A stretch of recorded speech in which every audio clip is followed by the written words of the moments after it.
দুডোখৰ লাগিব।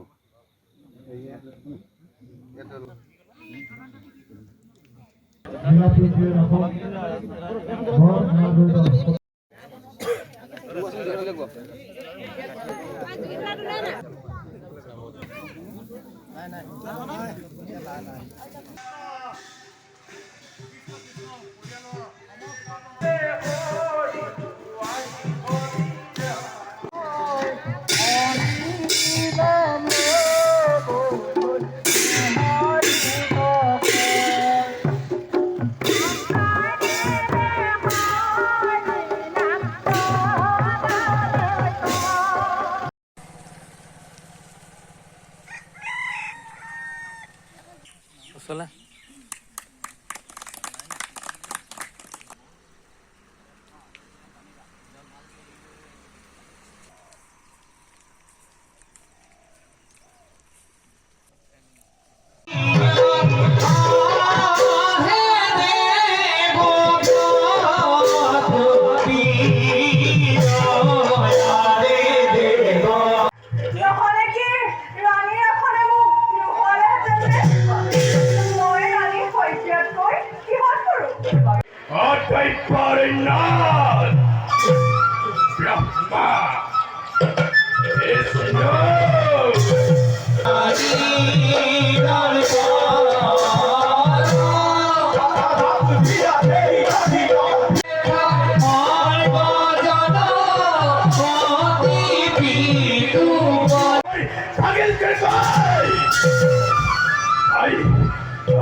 শিল্পী ৰাজীৱ শদিয়াৰ শুৱনিত আমি আজি উৎসৰ্গা কৰিছোঁ ভাওনাখনি।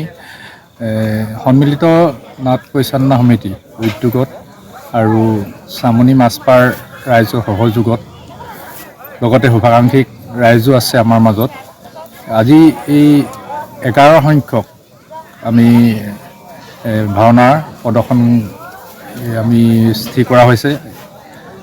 গতিকে এই অনুষ্ঠানভাগিত ৰাইজৰ সহযোগিতা আজি আমি বহুত পাইছোঁ। আজি পুৱাৰ ভাগতে আমি উষা কীৰ্তন কাৰ্যসূচী আৰম্ভ কৰা হয়। উষা কীৰ্তনত কমেও 1000 ৰাইজ অৰ্থাৎ ভক্ত আই মাতৃসকল যুৱক যুৱতীসকল সকলোৱে অংশগ্ৰহণ কৰি আমাৰ কাৰ্যসূচী সুচাৰুৰূপে চলাই নিয়ে। তাৰ পাছতে আমি দ্বিতীয় কাৰ্যসূচী হিচাপে আমাৰ পতাকা উত্তোলন ধৰ্মধ্বজা উত্তোলন কৰা হয়। সকলো কাৰ্যসূচীতে আমাৰ ৰাইজৰ সহযোগিতা পাই আমি নথৈ সুখী হৈছোঁ।